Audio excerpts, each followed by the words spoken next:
কালিয়াকৈর পৌরসভার বঞ্চিত এলাকার নাম আন্দারমানিক। অপ্রশস্ত সরু ড্রেন দিয়ে পানি সরতে না পারায় এখানকার বেশিরভাগ রাস্তা থাকে জলাবদ্ধ। রাস্তার পাশে অনেক জায়গায় জলাবদ্ধতায় স্থায়ী রূপ নিচ্ছে, এতে সীমাহীন ভোগান্তিতে পৌরবাসী। গাজীপুর প্রতিনিধি শাহজাহান মিয়াকে সঙ্গে নিয়ে প্রতিবেদন তৈরি করেছেন জুনায়েদ আলী সাকি। প্রথম শ্রেণীর পৌরসভা গাজীপুরের কালিয়াকৈর পৌর এলাকার অন্যতম ঘনবসতি এলাকা ৯ নম্বর ওয়ার্ডের আন্দারমানিক। কাগজ কলমে প্রথম শ্রেণীর হলেও নাগরিক সেবার ক্ষেত্রে অনেকটাই বঞ্চিত স্থানীয়রা। ড্রেনের পানি নিষ্কাশনে নেই পর্যাপ্ত ব্যবস্থা, তাই ময়লা পানিতে সয়লাব এখানকার রাস্তাঘাট। এখন কোনো পানি পাস হচ্ছে না।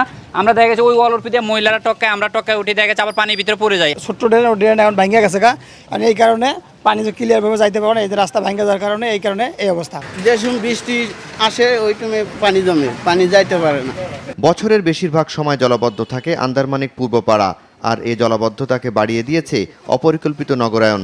গত 5 বছরে আমার মনে হয় পুরো এই এলাকায় ৯ নম্বর ওয়ার্ডে এই 10 লক্ষ টাকার কাজ হয়েছে কিনা এটা আমার চোখে বাজে না। স্থানীয় জনপ্রতিনিধির কাছে পাওয়া যায় এলাকার জলাবদ্ধতা নিরসন এবং উন্নয়নের খবর, তবে সে উন্নয়ন চোখে পড়েনি তেমন একটা। কোনো ড্রেন ময়লা দিয়া পলিথিন দিয়া ভরে যায়, আমাদের ফোন দেওয়ার সাথে সাথে আমরা ওই ময়লাটা পরিষ্কার করে দিই। আমাদের প্রায় ৯ নং ওয়ার্ডে প্রত্যেক ওয়ার্ডে আমাদের নির্দিষ্ট লোক আছে। দিন দিন বাড়ছে আন্দারমানিক এলাকার ভোগান্তি, তাই দুর্ভোগ লাঘবে শিগগিরই দৃশ্যমান উদ্যোগ প্রত্যাশা করেন স্থানীয়রা। নিষ্কাশনের কোনো ব্যবস্থা নেই কালিয়াকৈর পৌরসভার ৯ নম্বর ওয়ার্ডের পূর্ব আন্দারমানিক এলাকায়।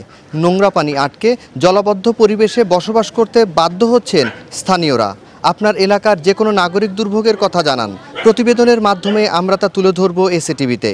Junaid Ali Saki, SA TV, Kaliakair, Gazipur.